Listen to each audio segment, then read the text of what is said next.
Hello and welcome to part 2 of my project Warship. I've stripped the engine down out in the workshop and I've brought the body into a slightly more comfortable environment, and I'll show you what I'm going to do first. Now this body is extremely heavy. It's only glass fibre, but it's got some pieces of MDF near the windows and also some steel angle on either side to reinforce it, and some cross pieces. So what I'm going to do is what I've done with my other bodies is drill a hole through here, put a piece of metal underneath riveted to these points here, and then with a bit of threaded rod thread that into that metal after I've tapped it, and make a couple of T-bars so that I can lift it up there and there, and that will make it a much easier to handle and won't get damaged either. So that's my first job. Right, so I've got these two T-handles in there. That one's a bit on the skew, but the point is that now I can lift this heavy body up quite easily without damaging it. Now the next job is to repair these windows and the frames and pillars around them. I've got some metal frames here for this end, and the other end are already in place, but that pillar there needs building up. So that's the next job.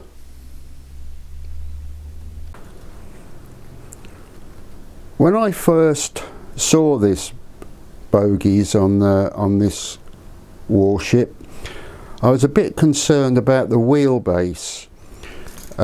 It's about, well, roughly 270 millimeters, which is a bit longer than my existing bogies, which are what, 220, 230. But then I thought, I've got a truck here, and if you look down here, that's over 300 millimeters, I don't know if you can see that, it's over 300 millimeters wheelbase. So I tried the bogie outside and it goes round all the curves but one of them, and I'll show you what happens. It does go round, but it makes a funny noise which you can hear there, and I realise what it is. These flanges are very, very sharp and square, and they're just catching on the rail at the sharpest point. I'll show you more closely when I get back to the workshop. So if I show you a close-up of one of these wheels, you can see the flange there is very large and square and quite a sharp edge where it meets the rail. And if you can look at that and then compare it with one of my existing bogie, you can see the difference. So I'm going to have to re-profile those wheels. I have had to do that before with another older locomotive, and it certainly improves it. I mean, it goes round the track fine on all the other curves, it's just that really tight one where I have the problem. And I'll also check the gauge as well, make sure they're not wider than they should be. So So this is the chassis. It's all metal,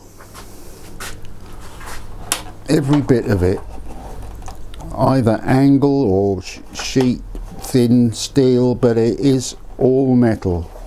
Fantastic.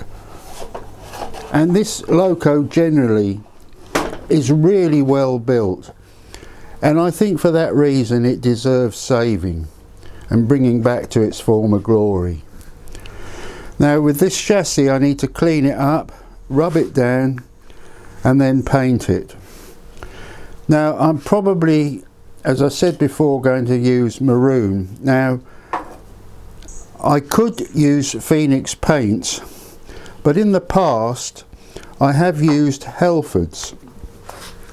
I'm going to try Helfords first, see if I can get a match for a decent maroon, because as you can see Phoenix paints are considerably smaller. Yeah, I know what you're saying, why not use more than one tin? Well, you know, I'm a poor old pensioner. So anyway, that's the next job with this. I've also taken that bar off the front, and I've got a couple of buffers off another loco that I think I might be able to fit on this end so it looks the part. So that's the next job, apart from the obviously the body. Oh, by the way, I have checked these motors, they both work nice and smoothly. I've checked the belts.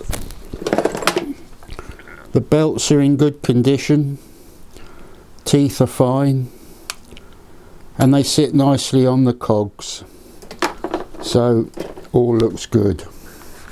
I've taken the side parts off the bogies, which are all wood. A couple of them need pieces replacing, and then they can be painted as well. So okay, I'll catch you in a later video. Cheers for now.